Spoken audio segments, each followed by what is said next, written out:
Bridge course class 9th। अब bridge का मतलब क्या होता है पहले तो हम ये बात करेंगे। ब्रिज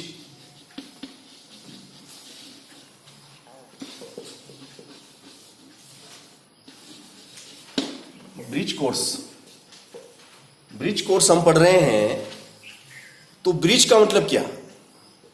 ब्रिज देखा होगा ना आपने, पुल, सेतु होता है। जैसे आपने देखा होगा रामायण में भी, है ना, सेतु बनाया था, है ना, लंका तक पहुंचने के लिए सेतु, है ना। एक जैसे ये नदी है, तो इस नदी के ऊपर से ये ब्रिज बना दिया, सेतु बना दिया, ताकि सुगमता से, सरलता से उस पार जाया जा सके, है ना। तो वही यहाँ पे है, सेतु का मतलब है, ब्रिज का मतलब ये है कि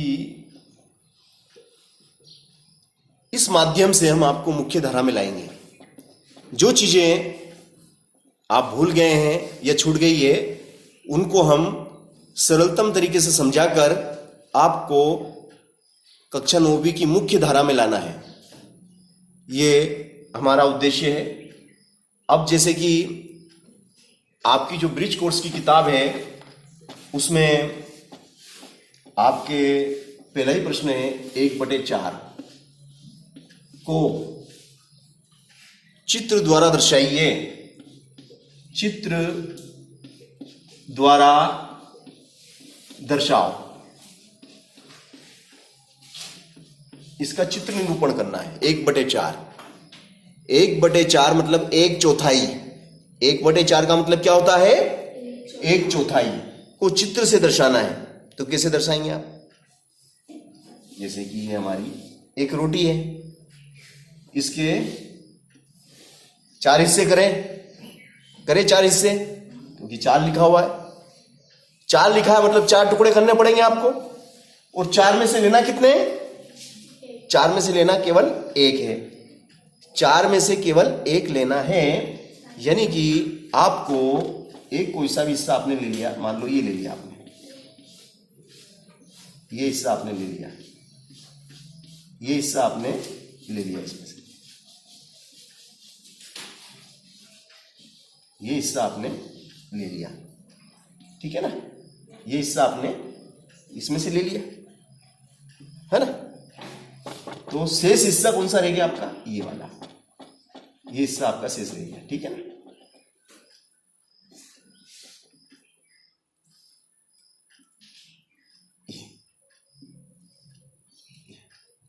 ये हिस्सा आपने ले लिया। तो छायांकित भाग, ये छायांकित है ना, या रेखांकित, जैसा भी तुम कहो, ये भाग क्या कहलाएगा? ये वाला भाग क्या कहलाएगा? 1/4। ये भाग क्या कहलाएगा आपका? 1/4 कहलाएगा। इस भाग को हम 1/4 बोलेंगे, ठीक है ना। ये भाग आपका 1/4 कहलाएगा। एक तो ये तरीका हुआ दर्शाने का। एक तरीका और बताओ कि सर इसको क्या ऐसे नहीं दर्शा सकते? जैसे कि मान लो ये चॉकलेट है, ये मान लो कि चॉकलेट है। आती है ना इस टाइप की चॉकलेट? आती है चॉकलेट। उसके 4 हिस्से कर लिए हमने, 1 2 3 और 4। 4 में से ये वाला हिस्सा हमने खा लिया, ये हिस्सा हम खा गए। तो ये हिस्सा हम खा गए, इस हिस्से को जिसको हमने खा लिया है, ये हिस्सा क्या कहलाएगा आपका? ये हिस्सा कहलाएगा 1/4। ये हिस्सा क्या कहलाएगा? 1/4, ठीक है। और जो हिस्सा शेष रह गया, वो हिस्सा क्या कहलाएगा? चलो कॉमन सेंस में अपन ये पूछते हैं कि ये छायांकित भाग को तो आपने 1/4 कह दिया, मगर इस खाली भाग को आप क्या बोलोगे? अछायांकित भाग। अछायांकित भाग को आप क्या बोलेंगे? ये इसको गणित में क्या बोलेंगे?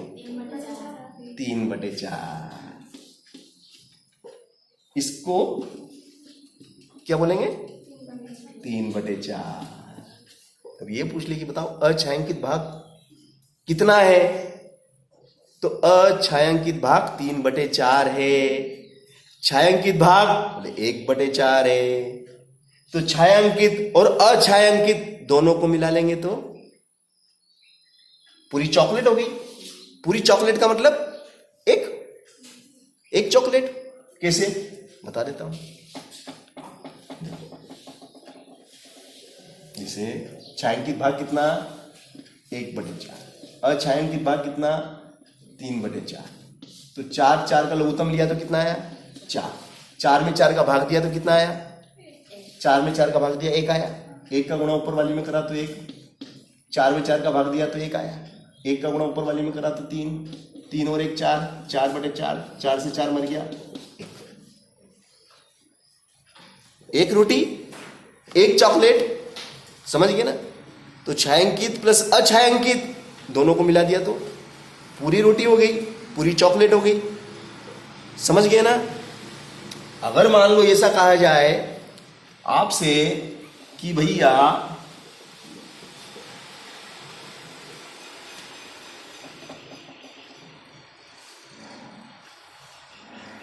दो बटे पांच का चित्र निरूपण करो। चित्र निरूपण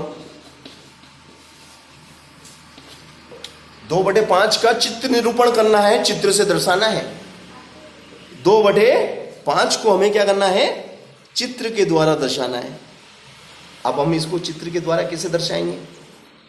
तो हम माना कि हमने मान लो ये एक चॉकलेट खरीदी, ठीक है, ये चॉकलेट है, इसके कितने हिस्से करेंगे हम 1 2 3 4 एंड 5, 5 हिस्से कर लिए।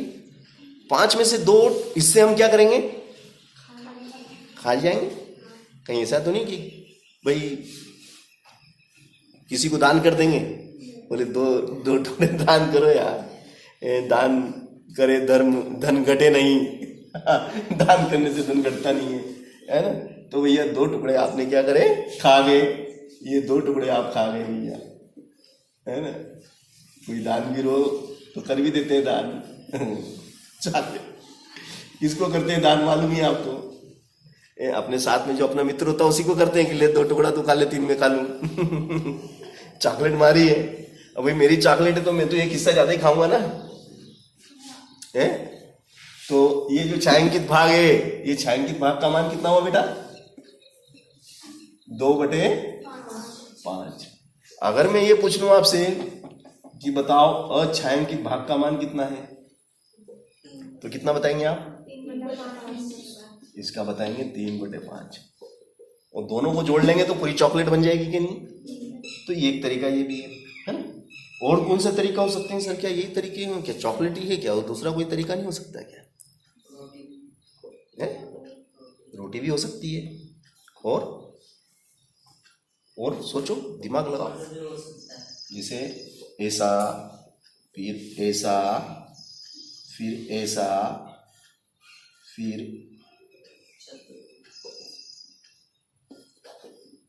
ऐसा फिर ऐसा,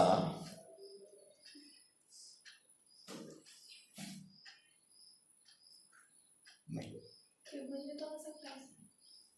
थोड़ा सा मिस्टेक बन गया क्योंकि जमेगा नहीं।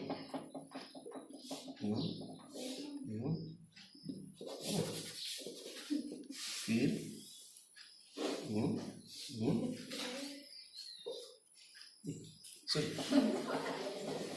इसको थोड़ा सा फेरा देना,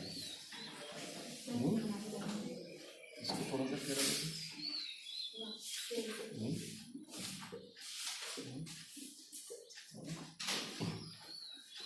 इस तरीके से मिलेंगे।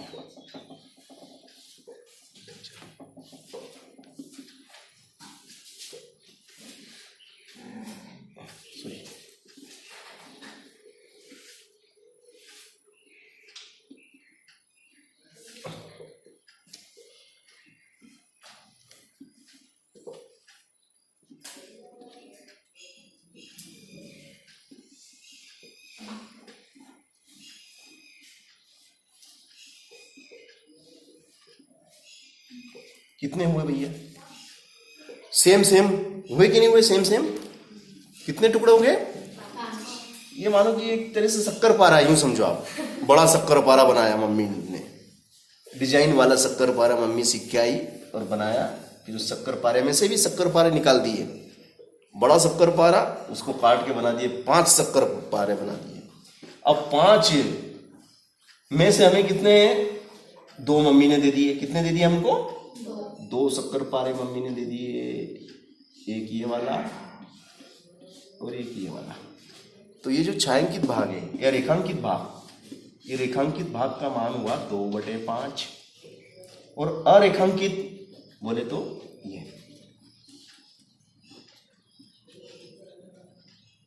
ये अरेखांकित, इस अरेखांकित का मान हुआ 3/5। देखो एक तरीका ये भी, मैंने थोड़ा सा कठिन था तरीका दर्शाने का, वो तरीके कई हो सकते हैं। रोटी वाला तो सरल ही होगा, कठिन नहीं होगा मेरे हिसाब से। तो रोटी के हो जाएंगे ना 5 हिस्से, जैसे अपन ने ये रोटी बनाई है ना। अब इसके 5 हिस्से करना, 1 2 3 and 4, 1 2 3 4, सॉरी 1 2 3 4, 1 2 3 and 4 and 2 हो गए, 5 हो गए। अब इसमें से 2, जैसे ये अपना केक है समझो आप, क्या है ये? गोल केक अपन लाए है ना। अब इसमें से केक 2 हिस्से में खा गया, 2 हिस्से में खा गया, ठीक है। तो ये 2 हिस्से क्या कहलाएंगे? रेखांकित भाग 2/5। और जो हिस्सा मैंने नहीं खाया वो क्या कहलाएगा? 3/5। आगे ना बात समझ। तो इस प्रकार से भिन्नों को चित्रों के द्वारा आप कैसे दर्शाएंगे? भिन्न का मतलब क्या है? अंश, किसी वस्तु का अंश, किसी वस्तु का अंश, भाग, किसी वस्तु का भाग करना, टुकड़े करना, उसका अंश होना, मतलब ये उसका अंश है, उसका भाग है। और इस प्रकार से आप चित्र के द्वारा अगर आप समझेंगे भिन्न को, तो मालूम पड़ेगा कि भिन्न हमारे जीवन में कितनी काम की है ना। जैसे 3/5 बोला, 3/5 का हमारे जीवन में कहाँ काम पड़ता है, क्यों नहीं पड़ता? ये 3/5 हो जाएगी। एक और छायांकित कर देंगे तो 3/5 हो जाएगी, और एक और कर देंगे छायांकित तो कितनी हो जाएगी? 4/5 हो जाएगी। अगर 4/5 दर्शाने को बोल दे तो ये 4/5 छायांकित भाग हो गया, समझिए ना, है ना। और अछायांकित भाग का मान कितना रह गया? 1/5 हो गया। तो इस तरीके से आप गणित की जो अवधारणा है, किस प्रकार से आप भिन्नों को दर्शाएंगे और दर्शा सकते हैं, इसके विभिन्न रूप दिए गए हैं चित्रों के द्वारा दर्शाना। तो ये बात भिन्नों का चित्र निरूपण सबको समझ में आ गया? दर्शा सकते हो ना? कोई सी भी संख्या में बोलूंगा कि आओ इसको चित्र के द्वारा दर्शाओ, दर्शा दोगे ना?